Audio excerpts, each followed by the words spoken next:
Tonight's discussion is on concentration, samadhi. And I sent you a WhatsApp message earlier to say that it's going to be a difficult subject matter to tackle. And the reason why it is difficult is because I want to take you through the way it is practiced as taught by the Buddha. 1 and 2. So we're not talking about airy-fairy talk here. My impression, my view, how I think it should be done. No. We're going to do it via the way the Buddha taught. Okay? And then I'm also going to show you how it is linked to the enlightenment process. That's challenging. This is talking about the mind in a very elevated state. So for those of you who have never done meditation before, or have some impression but may not have actually gone through the states, it gets very challenging. Bear with us. It is inevitable. You have touched the part of the discussion that will get more and more challenging. Okay? So today is the start of the challenging parts lah. Now, first thing that when I sent these notes to you, I also said that under what is samadhi, I've got no reading material. And the reason I've got no reading material is because you actually don't. It's just a brief explanation of what is samadhi. And I think most of you know what samadhi, right? Well, suddenly there's no one in this room. You know what samadhi, right? It's concentration, meditation. Okay? Now, to cut a very long story short, I'm just going to summarize it. In this particular type of samadhi meditation, we are talking about focusing the mind on an object, locking the mind on an object. And when you lock the mind on an object for long enough, certain transformation starts to happen in the mind. Those transformations, as your concentration builds, those transformation in the mind is necessary because it generates a certain level of sharpness and clarity that will then help you see Dhamma. Concentration meditation is a particular state of mind, it's a skill and a state of mind, both required for you to be able to see Dhamma. It is non-negotiable. You have to be able to practice this skill and develop the necessary mental state to be able to see Dhamma. If you don't develop the skill and you can't get into this mental state, it is not possible to see Dhamma. You can imagine Dhamma, but to see it is a different story. Okay? Right at the start of the series of lectures, I mentioned before that the mental state required to be able to see Dhamma essentially comprises the factors of enlightenment. And I group them into segments. Samadhi, concentration, the concentrated mind, appears as a mental state in many of the parts. In the same way that mindfulness, you keep repeating, you keep seeing that mental state appearing. Panya, wisdom, you kept seeing it appearing. Samadhi is the other one that appears again and again. It appears in the Eightfold Path, it appears under the Seven Factors of Enlightenment, it appears in the Indriyas, the faculties, it appears in the Balas, powers, it appears again and again. So that in itself tells you that this is an extremely important mental state to develop. Okay? Now, today we will cover the following in the way that I send it to you. What is samadhi, which is explained. Why is it important? How to do it right? Then what happened? What is it? Why is it important? I didn't send it to you, but embedded in it, I will also talk about the different objects that you can use, how to get it right, and then what happened. Okay? Now the first one, I need you to pull out Ratan Vinita Sutta. Why is it important?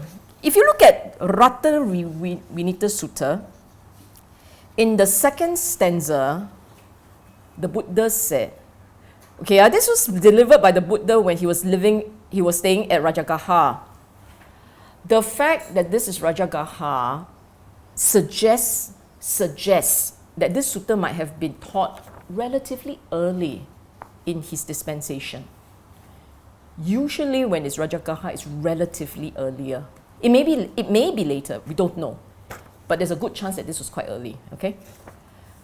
And this is what was said in the sutta. Then a number of bhikkhus from the Buddha's blessed land, the Blessed One's native land, who had spent the rains there, went to the Blessed One, after paying respect to him, sat down to one side.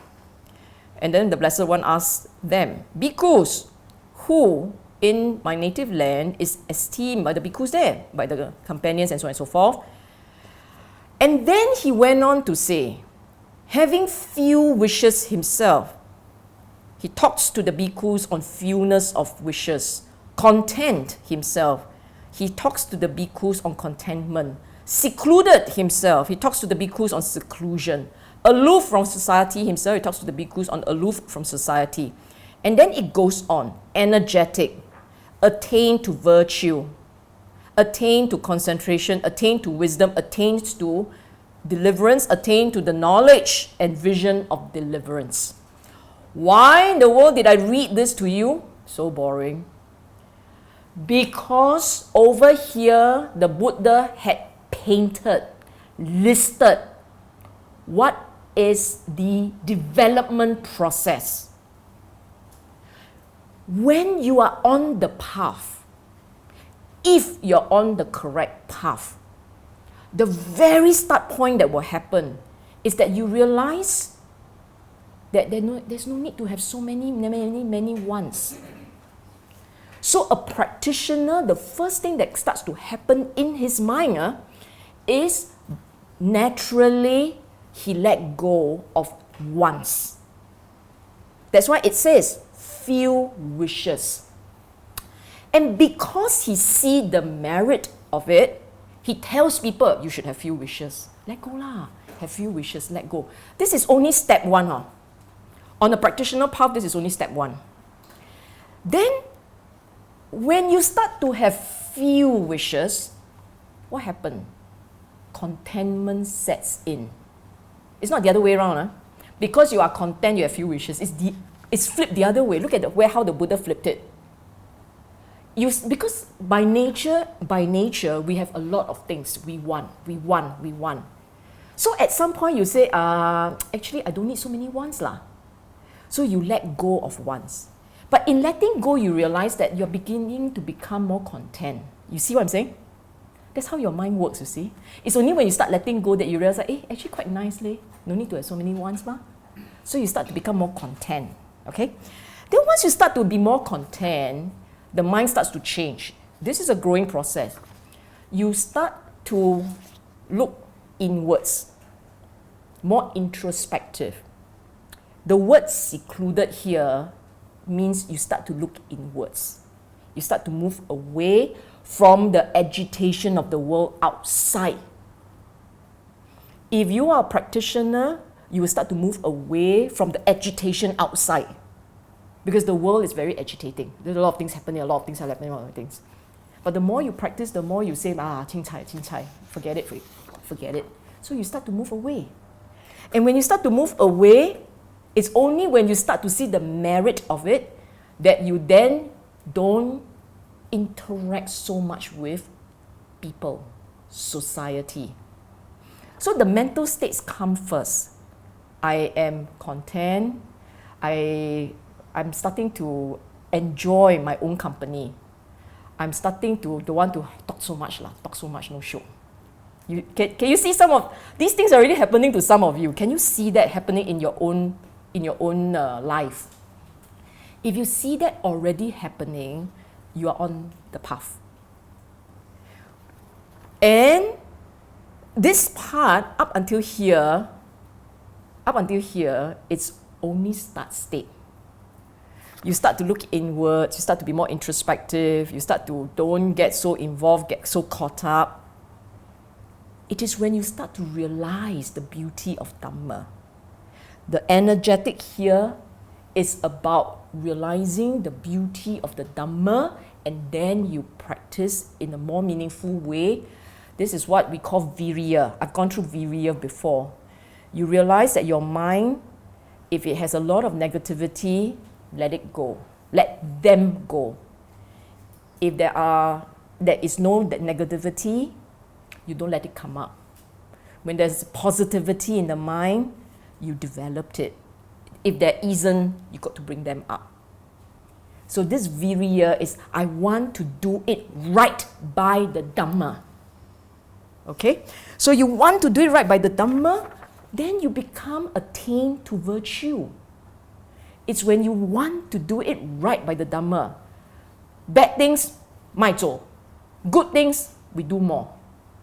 Then that's when you become more observing of Sila. This is the correct way. You know what you're doing. You realize the value of what you're doing.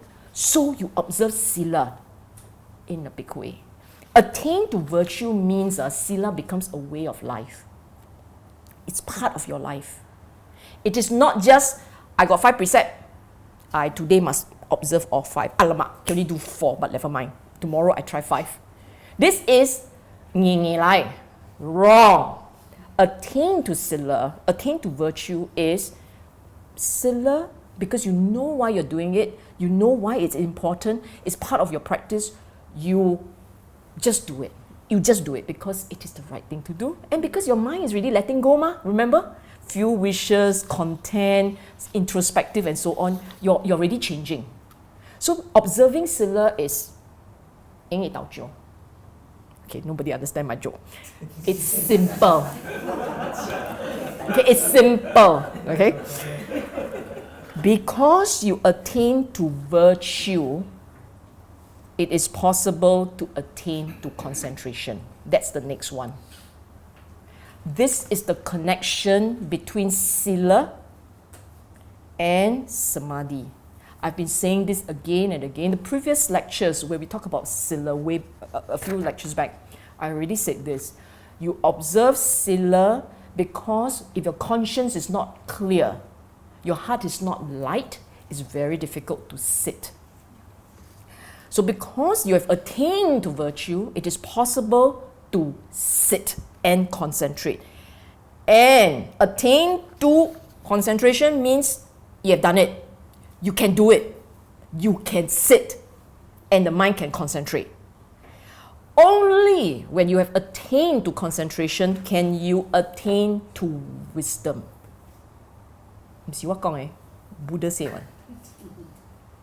Only when you attain to concentration, you attain to wisdom.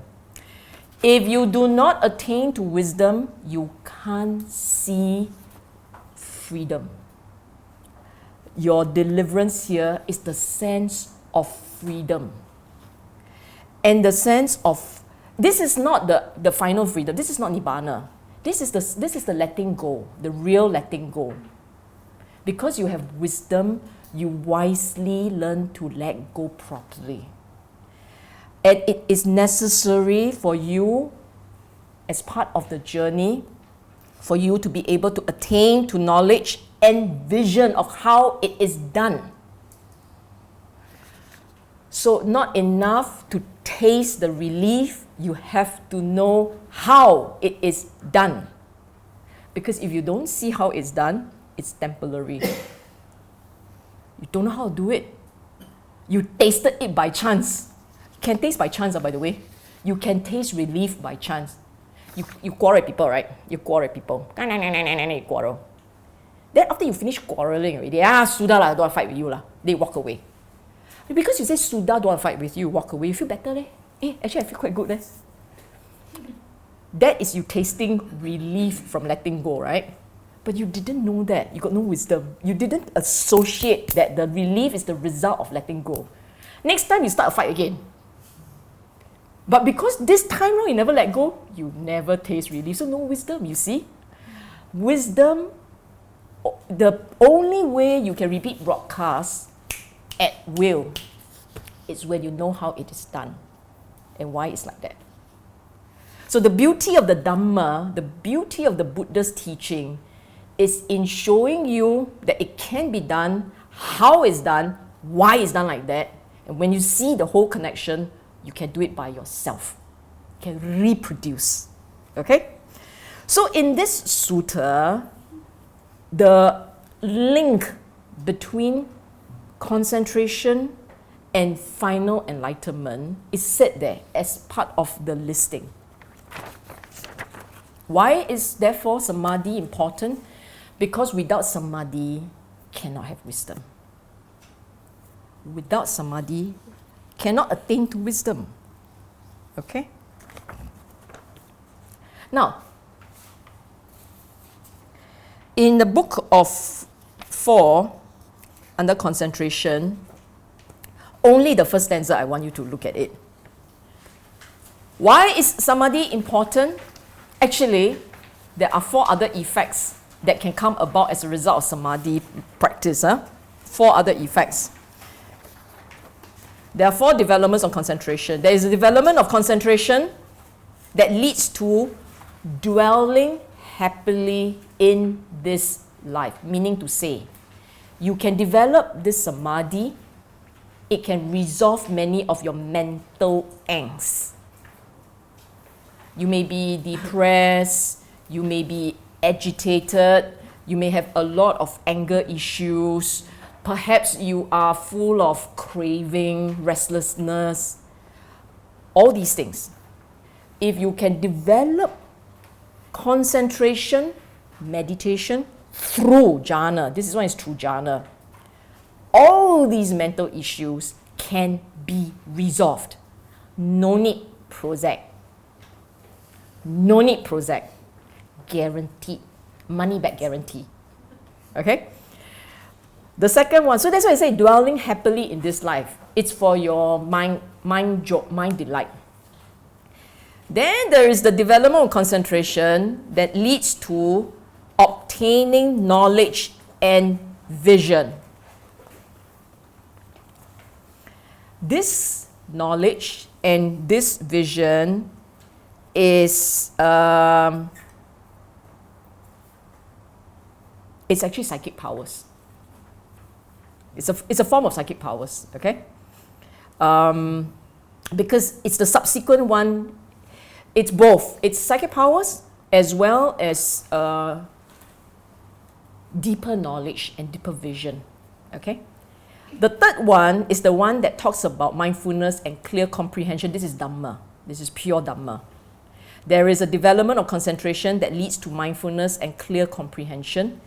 This is seeing the nature of the mind as it is. The second one has 2 types going on there. One is psychic powers, psychic knowledge.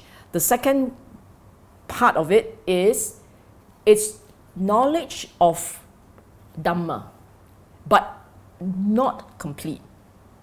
It's the third one that talks about knowing the nature of the mind, development of concentration that leads to mindfulness and clear comprehension. This is the nature of the mind as it is. And the fourth one, there is a development of concentration that leads to the destruction of the taints. This is the one that talks about Nibbana.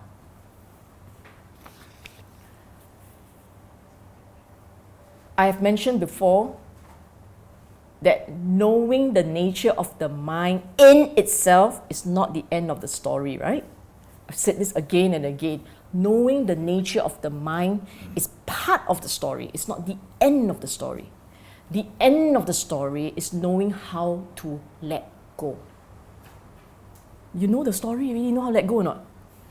If you know the story, but you don't know how to let go, it's still not the end yet. So that's why it got two parts, you see.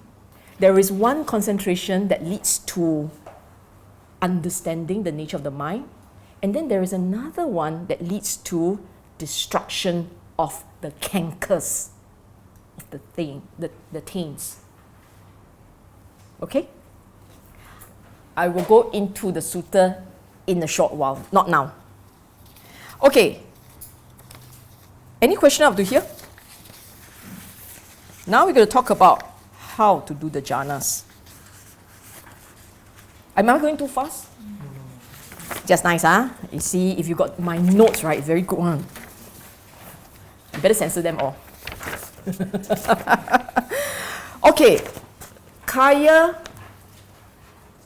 Gata Sati Sutta. Okay.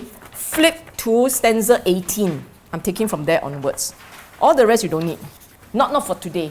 You need to read them at home. I like it that Mei-Xuan send you everything so you can read the whole sutta. But for today's lesson, we are only doing the jhanas. Okay?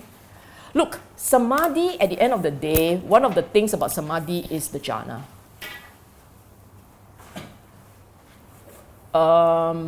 You don't have to go into deep jhana, but you must know how to go into the jhanas. Okay? And I'm going to take it slow, make notes as we go along. 18. Okay. Again, bhikkhu, quite secluded from sensual pleasure, secluded from unwholesome states. Now, note the words. Your mind turns away and shielded against sensual delights and pleasure.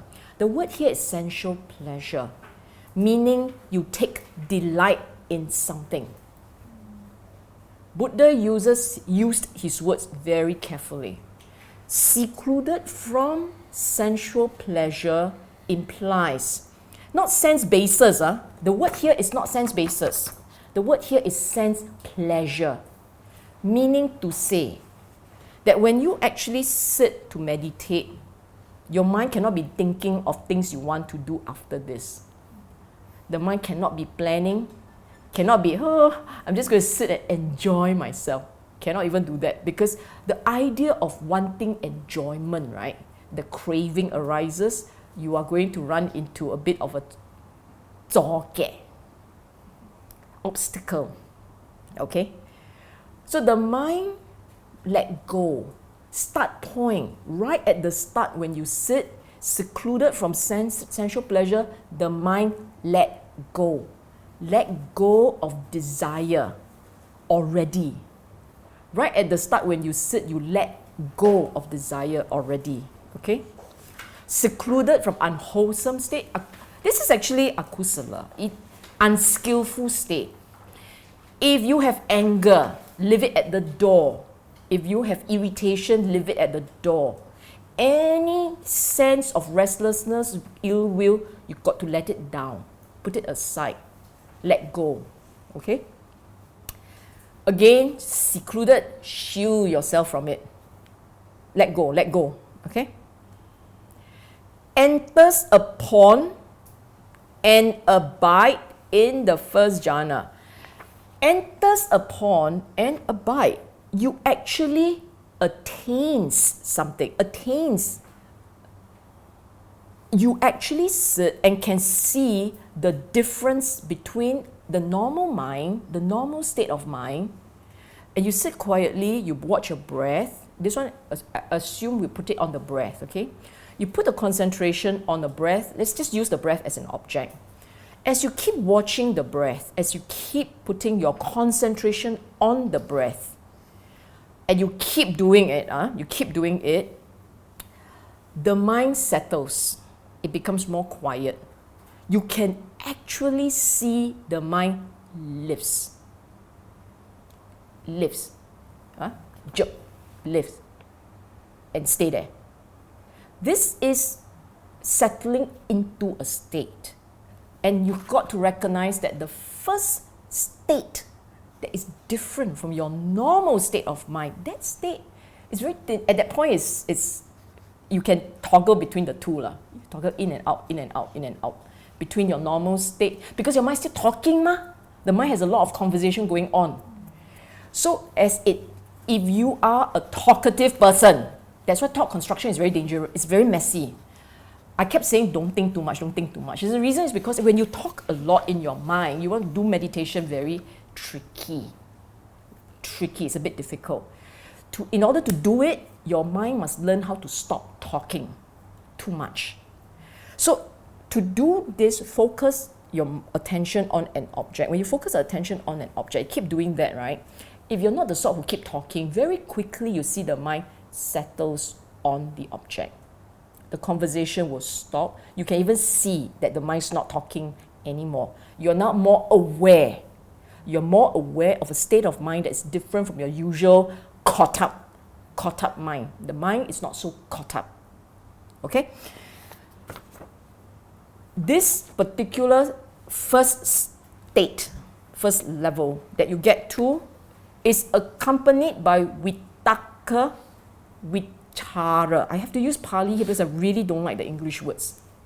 Vitaka, vichara is translated as applied and sustained thought. Actually, what it means is, you have an object, you keep putting your attention here, you keep putting it there, that's vitaka. Vichara is when it starts to hold around the object. At that point, the mind can still think. It will think. It can still think, and you know it's thinking. I have to get to the object. I have to stay on the object. I want to stay on the object. You would have this kind of little, the mind wants to hold there. It has to stay there. Don't walk away. Try not to walk away. Something like this. You will have this kind of, I want to hold it there. Okay? This is vitaka vichara. It is not, what am I doing? Am I doing this right? Maybe I'm not doing this right. What do you think I'm doing this right or wrong? That is not. That is conversation. Okay? It is, I want to stay here. I have to stay here. No, this is wrong. Stay here. Lock it here. This is vitaka vichara. Why is this important? If you don't have this particular mental state, I want to stay here, I want to keep it here, you will fall asleep.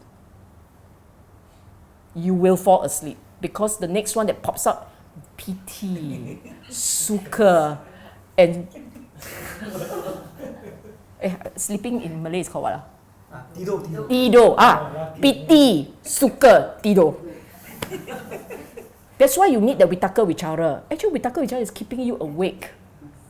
Stay here. I have to stay here. This is the correct thing. Stay here. Don't go away. Note. Stay alert. Note. This is vitaka vichara. Okay? Many a time people don't realize that this is vitaka vichara, right? So they go and look. Happy. Then off. Nope. But it's not DV. Huh? Energy. Need energy. You need that. The vitaka vichara is your energy. Yeah. Vitaka vichara is the one that locks, you see. But the way that your mind does it is to say, don't move, stay, guard. It's like a policeman. Don't move, don't go anywhere, just stay here. Look, the object is here. Stay, lock. It's the mind saying to itself, I'll stay here, I'll lock it here. I'm not going anywhere. I am going to fall asleep. Stay here, stay awake, stay alert, lock. Otherwise, what will happen is, I lock, I stare, this is so nice, because piti will come out very fast. If you can lock it well, piti will come out very fast. Piti comes up, right? Piti is joy. This is where I'm covering the other factor. The joy, it's body joy. If yours is strong, if your body joy is strong, you feel all the needles, pop, you feel very happy, you won't fall asleep. But sometimes it's very subtle. Sukha, you got sukha instead. Piti start a bit, then sukha. Sukha is pleasant. It's in the mind. It's very pleasant. That's when you tidur . That's the next one that comes. The fifth mental state, there isn't a fifth mental state, but the fifth mental state that come out would be tidur. Now, recognize, accompanied by vitaka, vichara, rapture is piti, pleasure is sukha. Okay? Born of seclusion. This seclusion is the letting go. the letting go of your original one, the one thing, the pleasure, secluded from pleasure, secluded from unwholesome state. It's that seclusion, not I hide in a corner, quiet. It's not like that, okay? It's the seclusion of the letting go of wanting pleasure, delight, and letting go of whatever unskillful thoughts in the mind. Unskillful states, thoughts, let it go, okay? If you get it right, this is the point where you fall asleep. But if you get it right and you didn't sleep, then the next thing that you will observe is that the body is now energized. If you didn't sleep, the body is energized. So if you get your Vitakka Vichara right, you wouldn't sleep. It's when you never get your Vitakka Vichara right, you will sleep. Okay? So once your Vitakka Vichara is right, your energy will come up. It's a very pleasurable experience. Okay? It's very pleasurable. That's why he says, make the piti sukha drench, seep, feel, pervade the body. You actually want to go and hitch a ride on the joy, the delight. Why do you think people get attached to meditation? First jhana only, you know. You get it right, it's a shock experience. They hitch a ride on the joy. The body feels so happy. Yen Yen has talked about it, right? Yen Yen talks about how the person will shake and enjoy herself. This is piti. She is enjoying her piti. Sometimes piti goes like that. Sometimes goes like that. Maybe it's a good idea that I'm sitting elevated, the back can see. Okay? And I kid you not, you jump. You actually feel very happy. This is because piti is the strongest. In the first jhana, the piti is the strongest. Okay. Piti is very Vitakka Vichara is the one that you latch, you hold. That one should be very obvious. You get it right, the piti is strong. Then you won't fall asleep. Okay? Now, around about this point, many of us reading the sutta on our own is going to skip the next thing because it's analogy. So boring, skip. Wrong. Buddha's analogy is brilliant.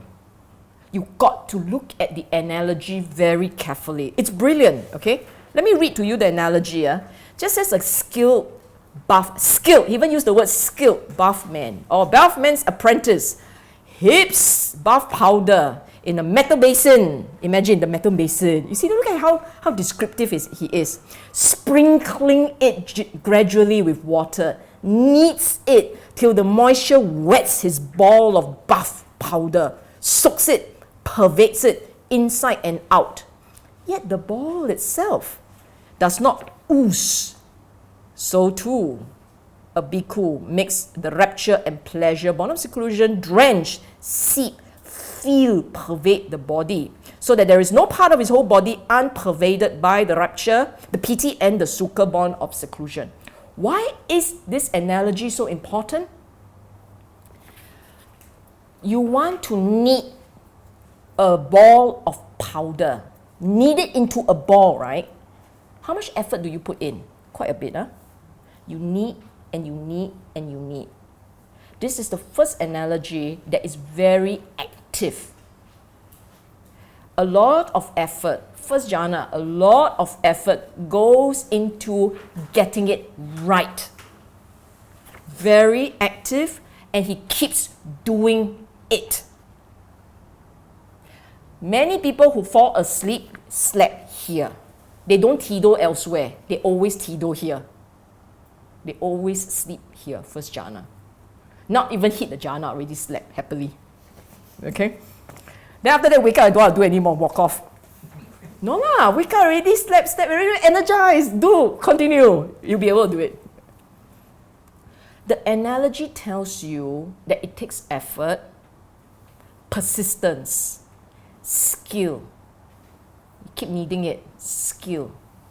But must do it so that the composition has changed.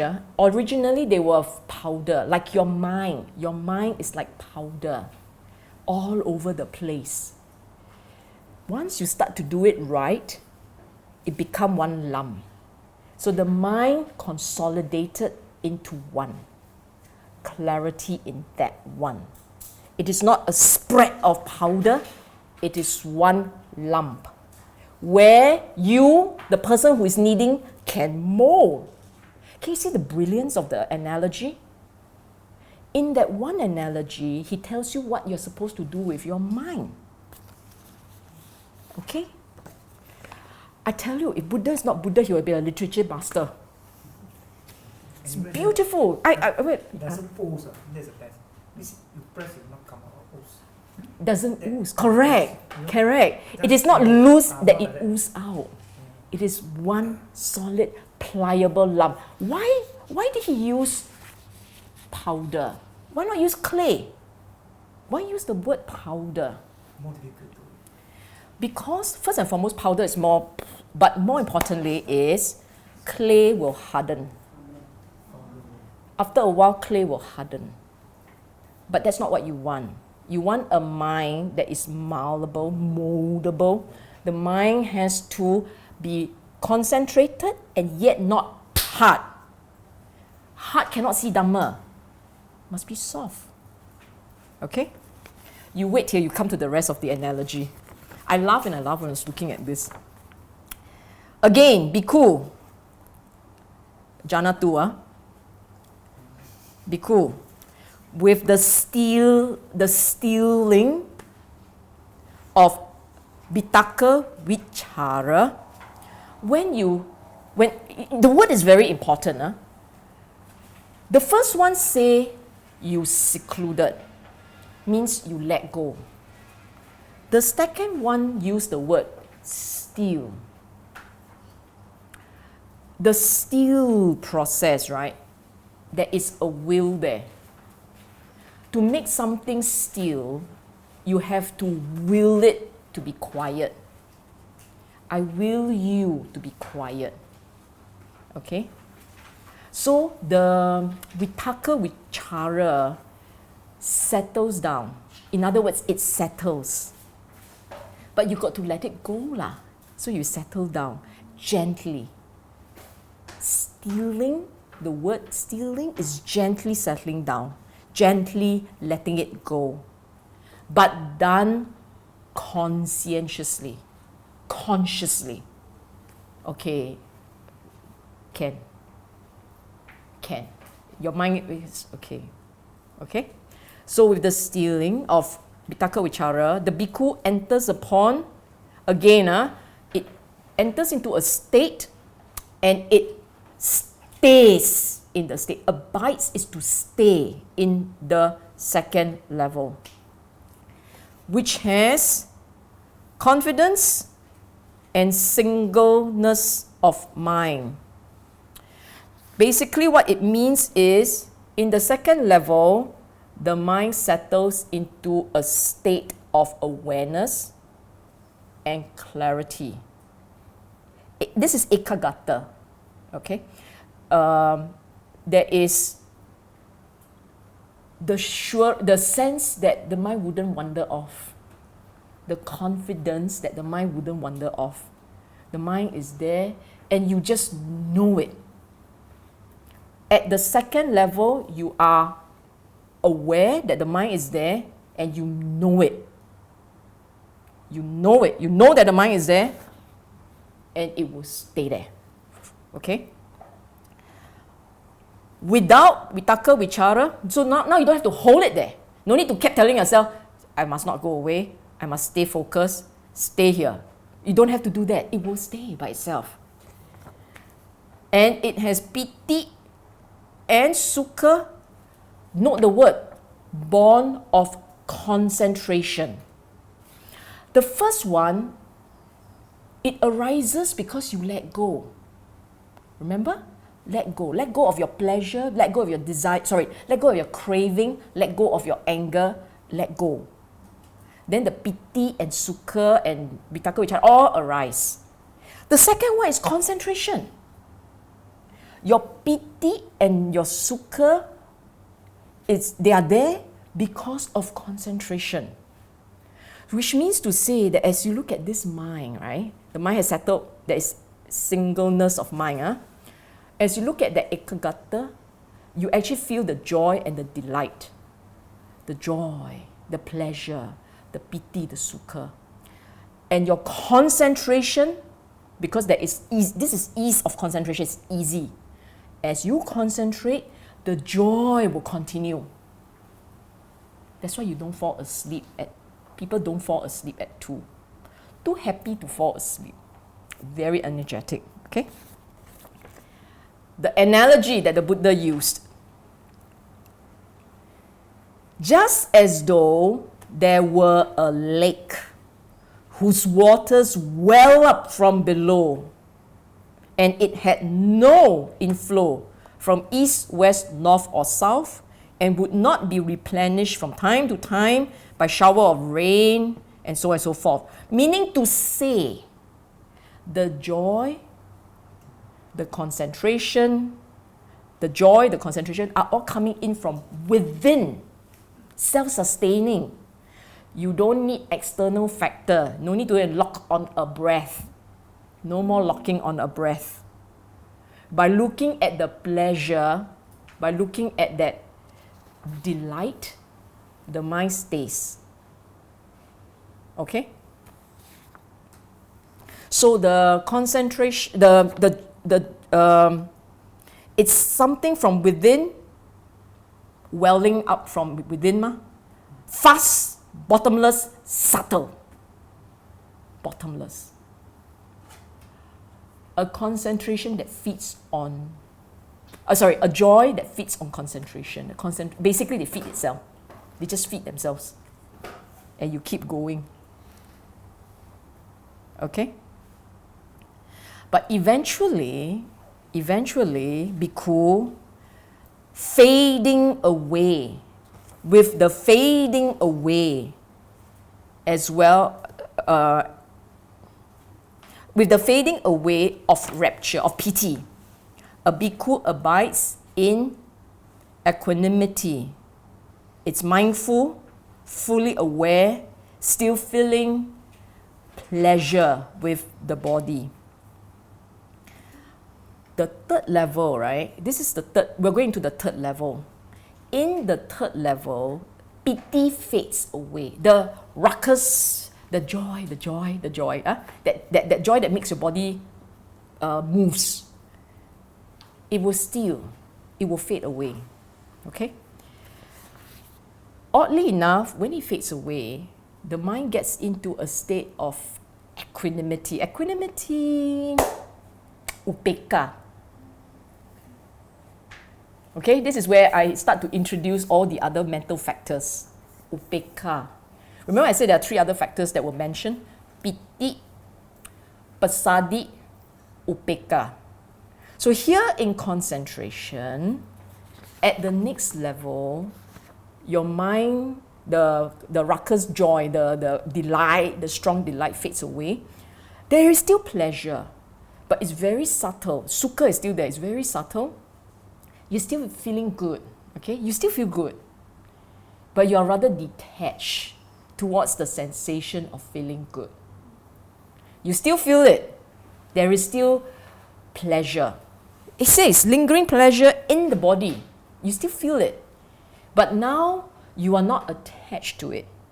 You are detached. It's there, but you're not attached. This is in meditation. When you come out, you'll be attached again. But in meditation, you're detached lah. Okay?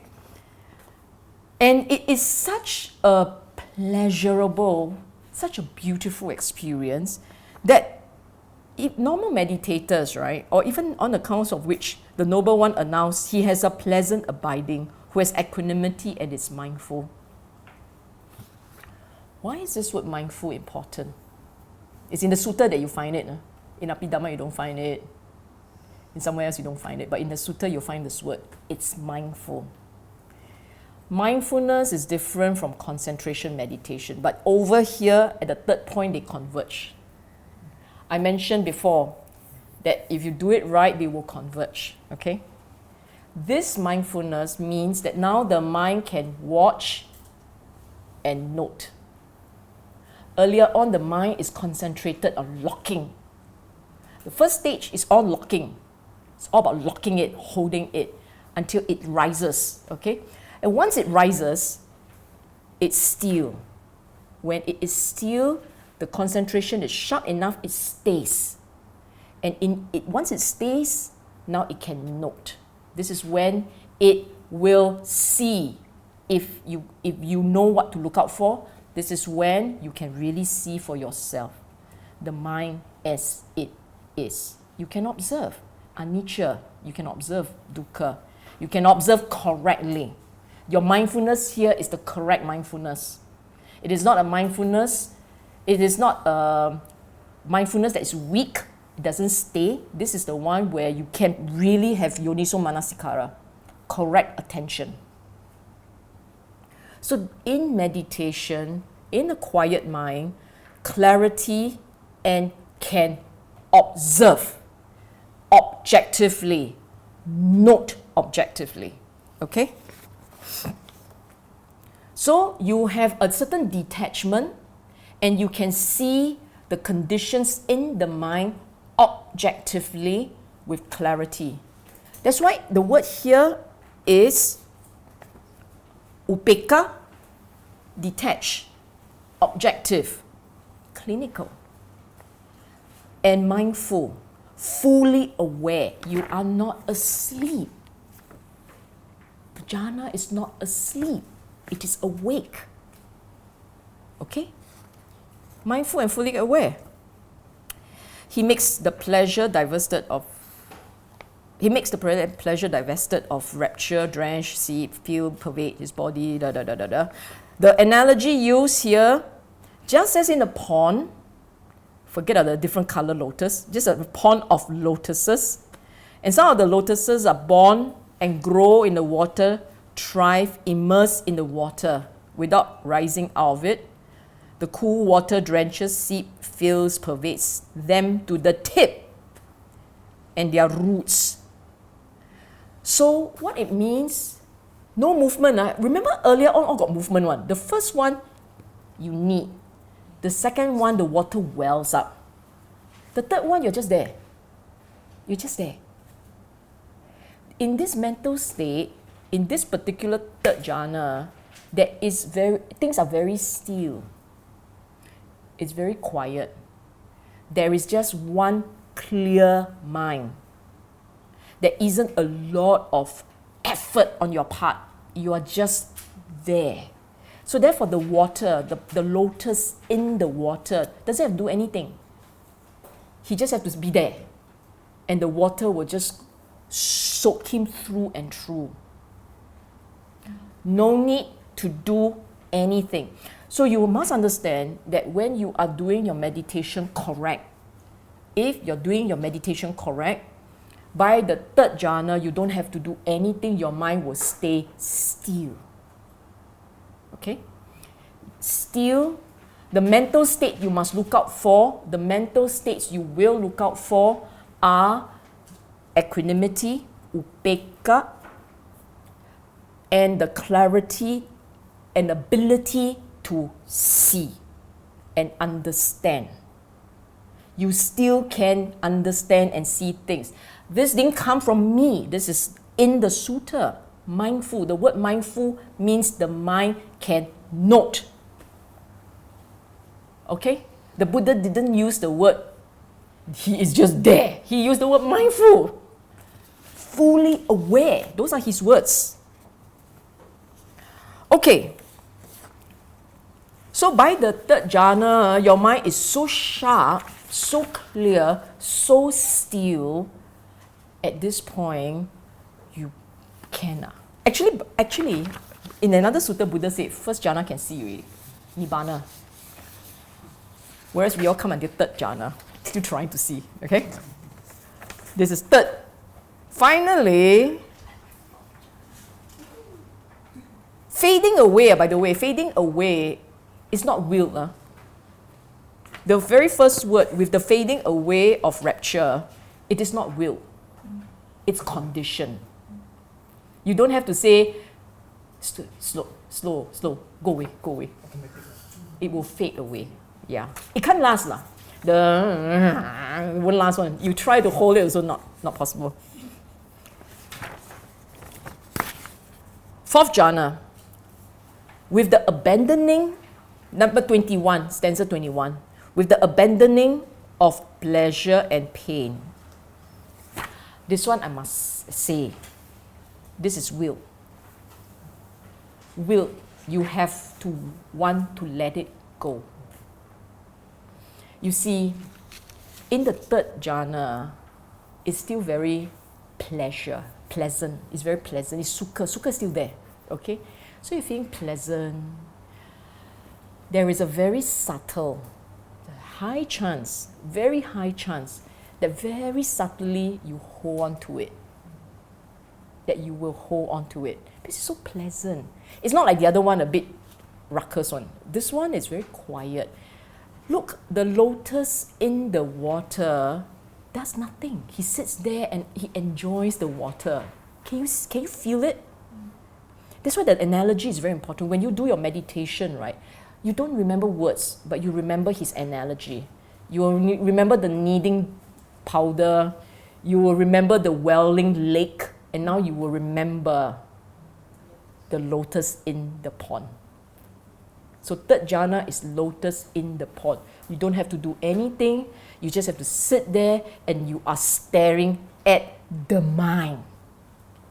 Quiet, pleasant.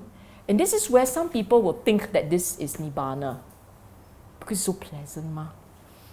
Now, there is a pleasure there, okay? And you have to let go of the pleasure. You have to let it go. It's easy to cling on to it because it's so nice, ma. Honestly, you reach here, tomorrow you want to sit again. And day after you want to sit again. You want to sit and sit because you want to reproduce it again and again. Okay? So for the ones who say that, oh no, I sit twice a week, I sit maybe once a month, and then when Yan Yan sit, I sit lor. Chances are you haven't reached here. The odds are you haven't been able to experience the third jhana. So you don't have the same kind of attachment to meditation, you see. Whereas if you have already come to the third jhana, right, it's very easy to be attached to the meditation because it's a pleasure, ma. So nice. Just sit down there, it's just like a lotus in the cool water. Buddha used the word cool water. Lotus love cool water, you know what I mean? Not that I really know what they think lah, but we can assume that lotus likes cool water, okay? Fourth jhana, the pleasure, the delight, the taste, you got to let it go. Only when you let it go can you go up to the fourth. Okay? Abandoning of pleasure and pain. Previously, this all disappeared already. The joy, the grief. Joy and grief are strong emotion. They are strong emotion. Pleasure is more subtle. It's subtle. So you let it go. The clinging on to the pleasure must let go of, okay? Then the bhikkhu enters upon, go into the fourth jhana, which has neither pain nor pleasure. And you have purity of mindfulness due to equanimity. What it means is the equanimity, the detachment, the very, very objective, the let go completely is so sharp. And your awareness, your clarity of the mind sits on this non-attachment. Absolutely no attachment. Absolutely. Okay? The clearest feature is a very bright mind. Sits pervading this body with a pure, bright mind. It's very bright. So people have talked about their mind being very bright. They've seen bright light, clarity. Chances are it's here lah. just so as though a man were sitting covered from head down with a white cloth. White cloth, so there is no part of the body not covered by the white cloth. Like this analogy a bit not as shook as the water, the lotus in the water. Yes? Yes. You all look very unimpressed really. Huh? Cover on a white cloth. Do you know why? You're detached. You're detached. A white cloth cover, there is no, you see, water in lotus is a very shook feeling. You can get very attached. You will enjoy it. This one, you are detached. You're very clinical. You're very detached. So it's like something just sitting down there. You are not attached to it. There is a distance. There's nothing pleasurable here. There isn't a pleasurable. There is a very strong, the clearest distinguishing feature here is a very detached, very, very detached mind, but very clear. The mind is very clear, but very detached. And you say that this, like, third sound nicer than fourth, huh? No. Fourth is amazing. Third is when you really enjoy it. Okay, you really enjoy it. Fourth is it's a deeply, deeply spiritual experience. And you're seeing the mind for it is, no? As it is, for what it is. Very subtle. Very, very, very subtle. Okay? But note the words, I underline all these words. As he abides, thus diligent, ardent, and resolute. Diligent, hardworking, you try, you are still staying. Huh? You are determined. Your memories and intentions based on the household life are abandoned.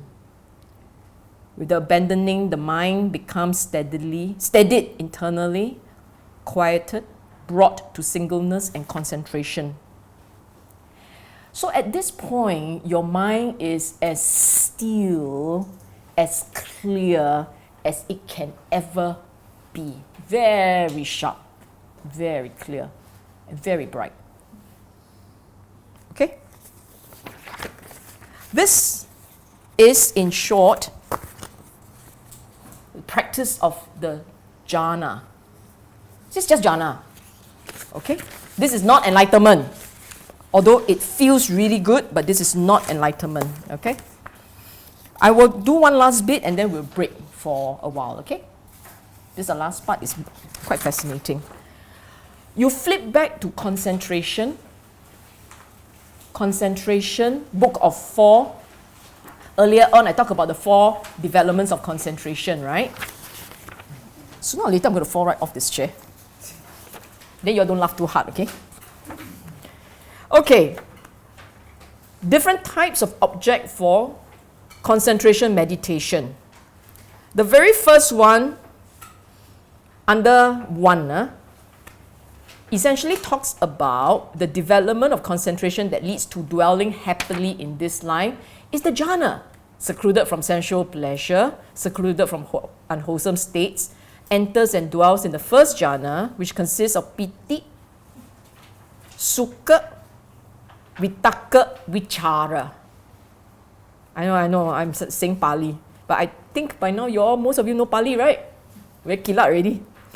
With the subsiding of vitaka, vichara, he enters and dwells in the second jhana, which has calmness and unification of mind, consists of piti, sukha, born of concentration, no vitaka, vichara. So all this entire stanza, in other words, dwelling happily in this life, eradicating all those mental stresses. You have depression, you have anger management issues, you have a lot of craving and restlessness, you have all kinds of worries.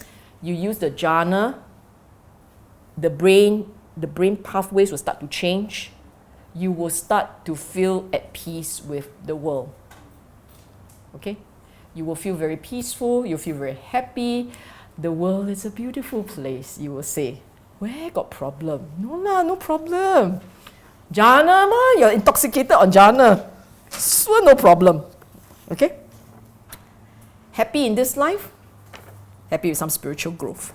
Now, second one. Development of concentration, the object of concentration. The first one, the object of concentration can be your breath or whatever. But the point is the first one, you lock it on something, you use it to the mind to rise. You actually lock it and the mind will rise. The second one, the object of concentration, is perception of light. Perception on light attends to the perception of light, focuses on the perception of the day, thus, as by day, so by night, as at night, so by day. A mind that is open, uncovered, develops a mind imbued with I hate words I can't pronounce. Luminosity. This is the development of concentration leads to obtaining knowledge and vision. Honestly, I've never done this one. Okay, I'll be very honest, I've never done this particular form of meditation. I can't explain this in detail.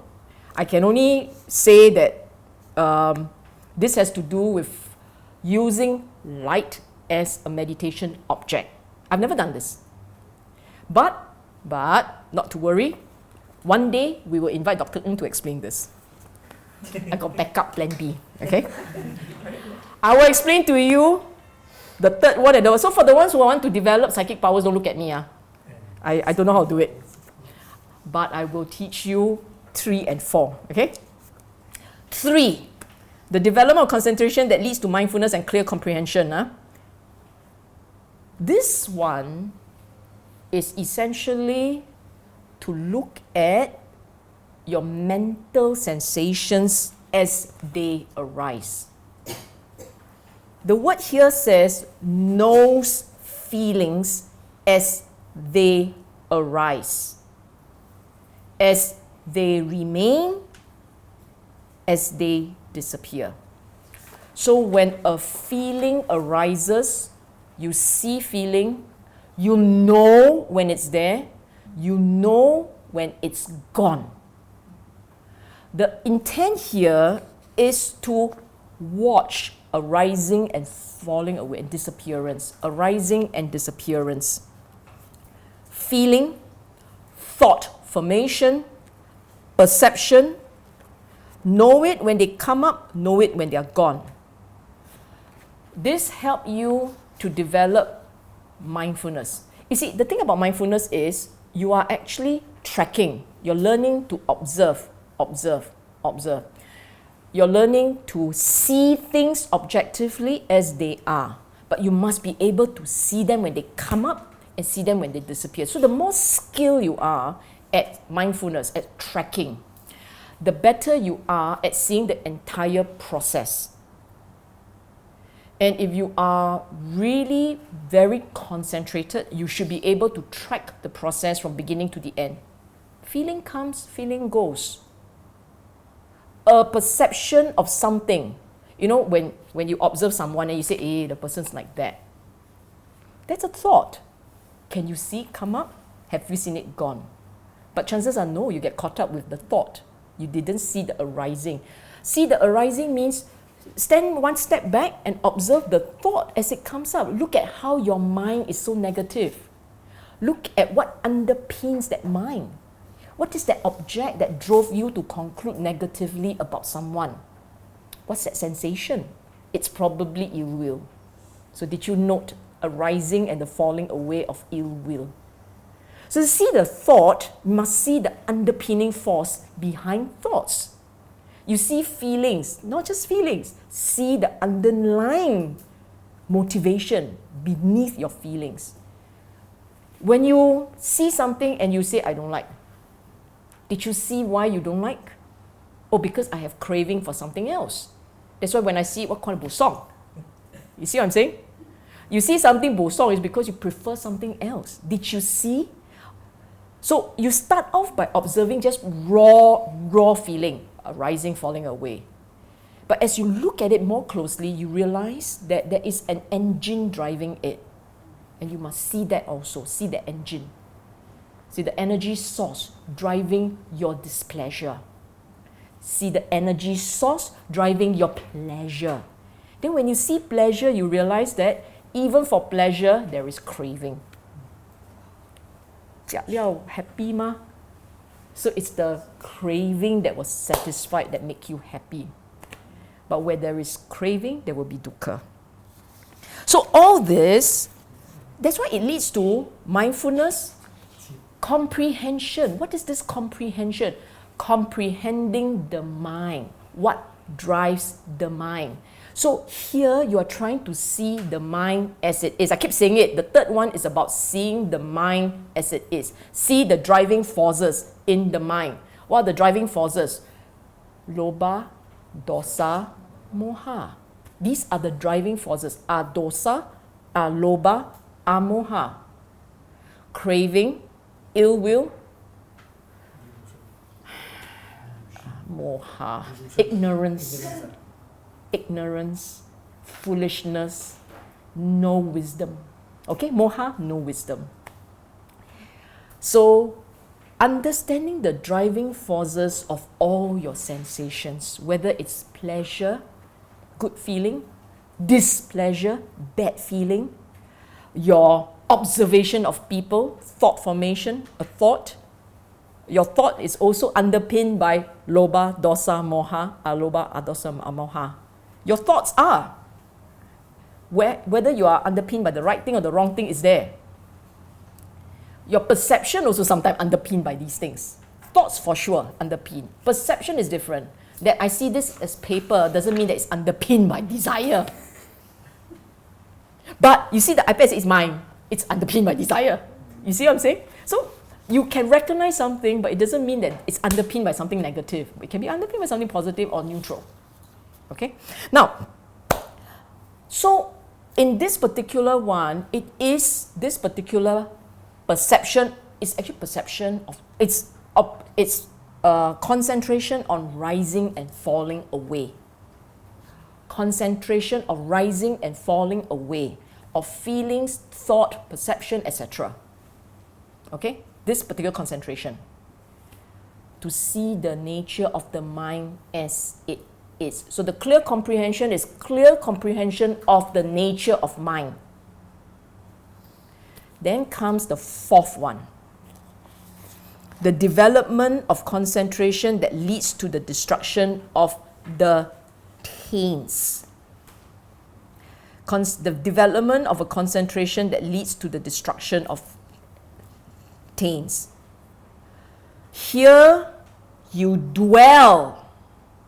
The word dwells. You look at all the other words. The first one doesn't have a dwell there. Abide. The second one attends. The third one knows. The fourth one dwells contemplating. Dwell is day in, day out. You live like this. Day in, day out. You live reflecting on the arising and the disappearance of the five aggregates which is subject to clinging.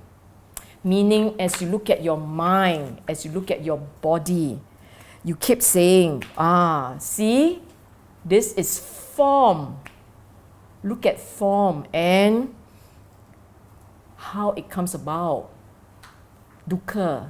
Because this is all about dukkha. Dukkha associated with form, dukkha associated with feelings, dukkha associated with perception, with thoughts, dukkha.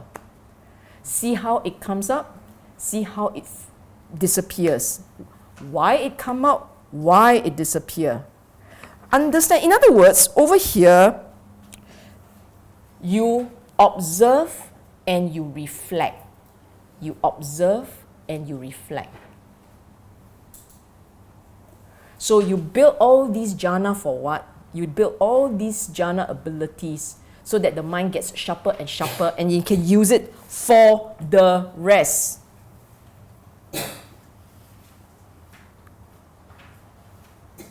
for the rest of development of wisdom. You build all this jhana so that the mind can develop wisdom. Wisdom to see the nature of the mind as it is, and then you can let it go. Because the fourth one, you look at what he's doing. You see the form, such its origin, such its passing away. So in seeing the form, its origin is passing away, you are seeing anicca. You see things come, you see things go, you realize for yourself that there is a process going on. And the process goes on and on and on. You see things come, you see things go, you see your mind wanting things to remain. Such is dukkha. You see things come, you see things go, you see your clinging, you understand dukkha. And if you can see things come and you see things go, and the whole process just run by itself, surely by now you can see anatta. Because the nature of mind is driven by its own condition. The nature of mind, the mind is driven by its own condition. There is no soul determining the state of mind. The mind runs on its own.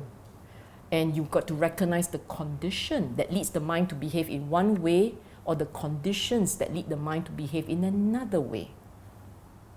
So basically, by building all these jhana, your mind is then able to stare at itself, understand how insight works, understand what makes it happy, what makes it sad, what makes it happy by itself, what makes it take delight in life on its own, with nothing external to drive it. You understand this? Or have I lost everyone? It's okay. Today, if you don't understand this, it's okay. Because subsequent lectures I'll be explaining this. Yes, go. No, the thing is that, you see, like this four you're referring to, right? It's not, can it refer to normal interaction?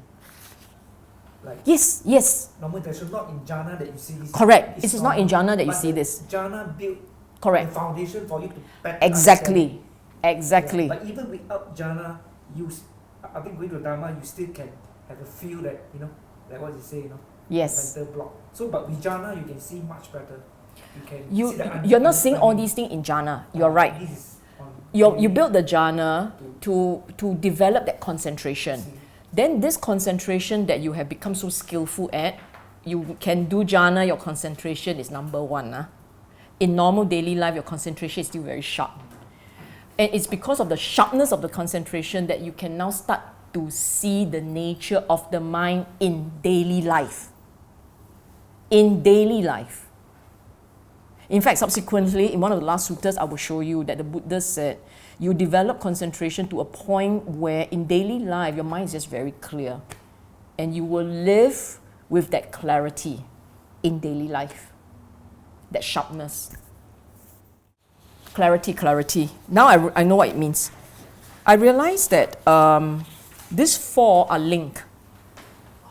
The four of them are linked. Okay? And this is the result of not paying attention when I read this, which is so supremely ironical. The four of them are linked in the sense that what happens is with the jhana that you develop, your mind becomes very sharp, right? And yes, it can still apply in daily life. It can also apply in meditation. Okay? But the point is, this is different level of realization. The first level of realization is seeing things as they are and knowing in your mind that this is objective seeing, this is subjective seeing. This is objective seeing, this is subjective seeing. So the first one that says perception attends to perception of light, he focuses on the perception of day. As by day, so by night, as by night, so by day. The point here is the mind is clear and see things as it is. It is a normal a normal mind is very caught up with its own subjective views. A very clear object. You need a mind that calls a spade a spade. You need the mind to be able to see things and describe it as it is. This knowledge and vision is having the clarity,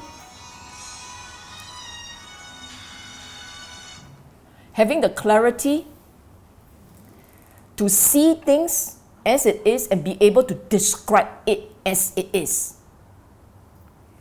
Do you understand this? Meaning to say, right, when you look into your mind and you observe the mind, you must have the skill to be able to say, okay, I observe this, I can see a rising. Oh, this is cessation. This is falling. This is perception. This is feeling. It is a singular word description, and you know it. See as it is, and you know that you are seeing it as it is. Not the same, huh? To see something as it is and to know that your mind is doing that. So, why is this skill important? Because when it comes to the path, you have to be able to recognize what is path and what is not path. What is Dhamma, what is not Dhamma. The mind must have that clarity. And the very first step is having that clarity. What is right, what is wrong. Being able to call it as it is. It's a very critical first step. Okay? So this is what it is meant. The mind is so clear, it is open, uncovered. Meaning to say, it is not caught up with your own little biases, perceptions, subjective views, and so on and so forth. As it is. Then now that the mind has that clarity, then you apply it to all the things that you start to see. Your feeling as you experience it. Clarity. Saying it as it is. This is how it comes up. This is how it dissipates. This is how it comes up, and this is how it dissipates. And the last one is, this is the nature of me. This is the nature of this being. I am but a whole series of mechanical parts, biological mechanical parts that come together. And they come up and each one disappear. It is all impermanence. You see, the reason why Buddha has taught anicca, dukkha, anatta 101 times, 201 times, 301 times, and still we hear, you hear, but we don't realize it, right? It's very conceptual, Then eventually over time you say, hey, actually I understand what Buddha say lah. But then I don't know why I'm not realized lah. Because you didn't see it according to this sequence. You didn't develop that jhana. Your mind is not sharp and clear enough to be able to see things as they are. And then you are unable to then use this ability to see things as they are to then study your mind as it works. And then now that you study the mind as it works, can you see that they're all connected parts based on condition and there's nothing to cling on to? Can you see that? You have to see it that way. It's a flow. Okay?